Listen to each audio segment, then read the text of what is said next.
حضرت عبداللہ بن عباس آپ روایت کرتے ہیں کہ محبوب کونین مونس دل شکستگان راحت عاشقاں راہبر راہ سالکان نے ارشاد فرمایا کہ جو شخص یہ چاہتا ہے کہ میں لوگوں میں معزز ہو جاؤں، اسے چاہیے کہ وہ اللہ سے ڈرا کرے، خدا کا ڈر اپنے دل میں رکھے۔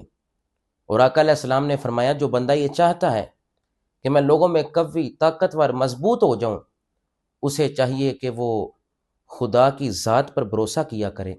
اور حضرت عبداللہ بن عباس آپ راوی ہیں کہ آقا علیہ السلام نے فرمایا جو یہ چاہتا ہے کہ لوگوں میں سے وہ کسی بندے کی پرواہ نہ کرے، لوگوں سے بے نیاز ہو جائے، اسے چاہیے کہ وہ بھروسہ اس چیز پر کرے جو اللہ تعالیٰ کے پاس ہے، بنسبت اس کے کہ جو اس کے اپنے ہاتھوں میں ہے۔ جب خدا کی ذات پر بھروسہ ہوگا پھر بندہ معزز بھی ہو جائے گا۔ جب بندہ اللہ سے ڈرے گا لوگوں میں قوی اور طاقتور بھی ہو جائے گا۔